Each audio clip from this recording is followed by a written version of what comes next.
चला लक्ष द्या इथे. आता मग सांगितल्याप्रमाणे आपल्याला आता काय शिकायचं आहे, अनुस्वार शिकायचा. हे बघा इथे मी मराठीमध्ये अनुस्वार हा शब्द लिहितो आणि याला अनुस्वार कसा असते, असा एक टिंब असते. पण टिंब जरी असला तरी प्रत्येक टिंबाला अनुस्वार म्हणत नाही. प्रत्येक टिंबाला अनुस्वार म्हणतात का नाही. समजा मी या ठिकाणी एक वाक्य लिहिलं, माझे नाव दिनेश आहे. आता आहे नंतर एक असा टिंब येते, टिंब वाक्य संपल्यावर. मग या टिंबाला अनुस्वार म्हणायचं का नाही. हा टिंब म्हणजे कोण आहे, हा टिंब म्हणजे पूर्णविराम आहे. हा टिंब म्हणजे कोण आहे, पूर्णविराम. पूर्णविराम म्हणजे राणा जिथं वाक्य संपलं की वाक्य संपलं की पूर्णविराम देतात. म्हणजे माझे नाव आहे, माझे नाव दिनेश आहे, हे वाक्य संपलं पूर्णविराम दिला. पण हा पूर्णविराम आहे, हा अनुस्वार आहे का, हा नाही. अनुस्वार कसा असते मी तुम्हाला सांगतो. आता बघा हा मी एक शब्द लिहिला, काय रे शब्द हा, आबा. हा शब्द काय आहे, आबा. आपण कोणाला म्हणतो, आबा कोणाला म्हणतो आपण, आजोबाला आबा म्हणतात बरेच जण, आहे की नाही. पण या आबाला मी नुसता आवर जर असं टिंब दिला आहे तर आता आबा राहिला नाही, हे झाला आंबा. आता आंबा म्हणताना आंबा, म आला, म काय आला, म कुठून आला, म तर मी लिहिलाच नाही. म लिहिला का मी नाही लिहिला. हे बघा याला जर मी फोडलं असं, इकडे बघा आ म बा, अर्धा म आहे की नाही, आंबा. इथं म आहे पण इथं म नाही. मग इथला म कुठं गेला मुरली, हे टिंब जे आहे हे म आहे, हे टिंब काय आहे. पण हा टिंब जो अनुस्वार आहे तो नेहमीच म नसते, कधी कधी तो न पण असते, कधी कधी तो न पण असते. कसा पाहू आपण. आता मी हा शब्द लिहिला दुसरा एक, काय शब्द आहे हे, कादा. शब्द काय ते, कादा, कादा आहे की नाही. पण मी या कावर जर असा अनुस्वार दिला, आता काय झाला, कांदा. कसा दिला, कांदा. इथं बघा इथं न आहे अर्धा, बर इथं न अर्धा आहे, इथं न अर्धा आहे. हा इथं न आहे का रे, ते इथं न दिसणच झाला. मग कुठं आहे इथला न, हे टिंब म्हणायचं नाही याला, आता अनुस्वार म्हणायचं. याला काय म्हणायचं, अनुस्वार. हे अनुस्वार म्हणजे न, म्हणजे बघा इथं अनुस्वार आहे, इथं अनुस्वार आहे, पण इथला अनुस्वार वैभवी, इथला अनुस्वार म होय आंबा आणि इथला अनुस्वार न होय. म्हणून कधी कधी त्या अनुस्वाराचा म पण होते आणि कधी कधी न पण होते. आपल्याला माहित पाहिजे कधी न झाला आणि प होत नाही, प कधीच होत नाही, म नाही तर नच, म नाही तर न. आता आपण काय करू, तसे शब्द लिहू, कधी म होते कधी न होते. आपण ते शब्द लिहून काय करू ते पाहू आपण.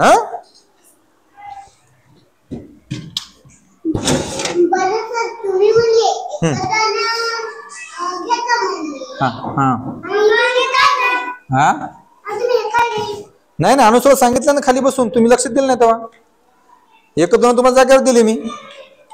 आता आपला घ्यायचा आहे अनुस्वार. काय घ्यायचा, मग तुम्ही काय करायचं, लक्ष दे.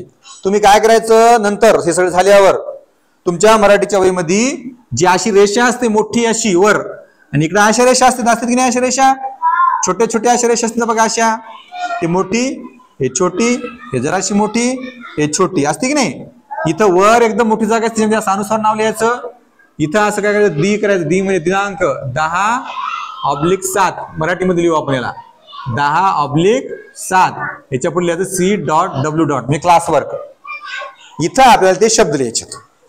कोणते, अनुस्वाराचे. आपल्याला काय करायचं, अनुस्वाराचे आपल्याला काय करायचं, शब्द या ठिकाणी लिहायचे आहेत. लिहू का मग आता शब्द,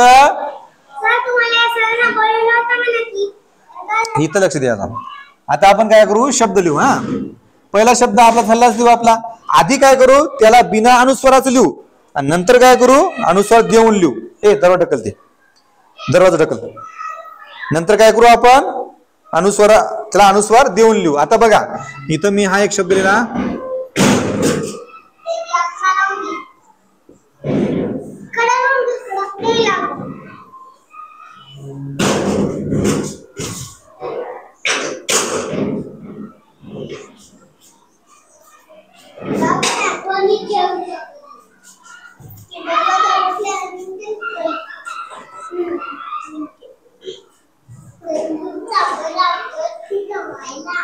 हा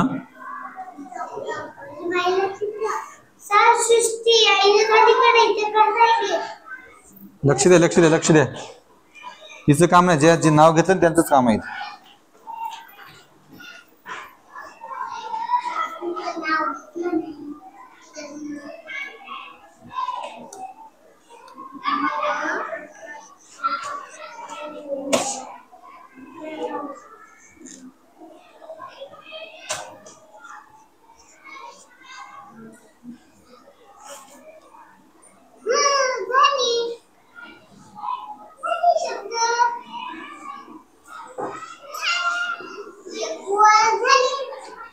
मुरली बोलू नको, न बोलताय शिकता येते आपल्याला.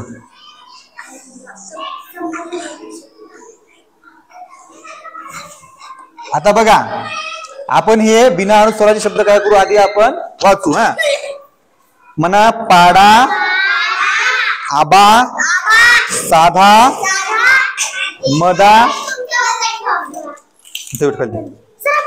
खालती खालती खालती खालती, जा बस, जरा दे जा. मदा, सता, काड, काड इकडे रे, इकडे.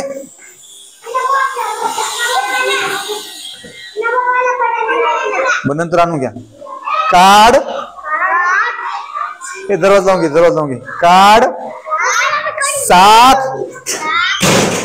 तडी, लक्ष द्या, लक्ष इकडे. तडी, नदी. आता आपण काय करू, याला अनुस्वार देऊ. हा हे बघा, आता काय करू, या पावर मी काय करतो, अनुस्वार देतो. या आवर अनुस्वार देतो. हा या सावर अनुस्वार देतो. वैभवी लक्ष दे इकडं. म वर अनुस्वार देतो. राहू दे, ये रे, चल ये रे, बस चल. स वर अनुस्वार देतो. कावर अनुस्वार देतो. सावर अनुस्वार देतो. त वर अनुस्वार देतो आणि न वर अनुस्वार देतो.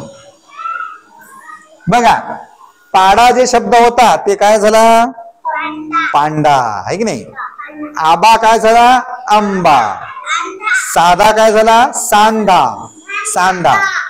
मदा काय झाला, मंदा. सता काय झाला, संता. काड काय झालं, कांड. साख काय झालं, सांख. तडी काय झाली, तंडी. नदी काय झाली, नंदी. नदी काय झाली, नंदी. अशी अनुस्वाराची काही शब्द आपण अनुस्वार न देता लिहिले, नंतर काय केलं, त्याला अनुस्वार देऊन लिहिली. ठीक नाही. आता आपलं कान्यावर चालू असल्यामुळे आपण काय केलं, फक्त कान्याची थोडी शब्द घेतले. तर आता इथं काय करू, मी आणखी 4-5 शब्द देतो. तुम्ही काय करायचं, बस खाली वहीमध्ये काय करायचं, असा शब्द लिहायचा, कांदा. ठीक नाही, कांदा अशी रेष ओढायची. ठीक नाही, हे पण लिहायची. कांदा रेष ओढायची. धंदा रेष ओढायची. हा तंटा, घंटा. हो, पुन्हा लिहायचं मंठा. हा हा नंतर लिहायचं रंधा. नंतर काय लिहायचं, रंधा. हे लक्ष दे इकडं. नंतर लिहायचं नांदा. आणखी एक शब्द बघा, नालंदा. नालंदा असा शब्द असते. असं नाही की अनुस्वार मध्येच पाहिजे, अनुस्वार म्हणजे सुरुवातीलाच पाहिजे, मध्ये पण येऊ शकते की नाही. नालंदा. तर हे शब्द लिहायचे, हे हे हे एवढे आणि हे शब्द वहीमध्ये कसे लिहायचे शब्द, हे वर लिहायचे शब्द आणि खाली पुन्हा घरी गेल्यावर त्याला लिहित बसायचं. इथं वर लिहा शब्द आणि खाली घरी गेल्यावर त्याला लिहित बसायचं आणि त्याला वाचायचं. मग एका दिवशी आपण काय करू, एका दिवशी आपण 20 शब्द लिहू या ठिकाणी अनुस्वाराचे आणि त्या 20 शब्दांचं काय करू आपण वाचन घेऊ. आलं ध्यानात?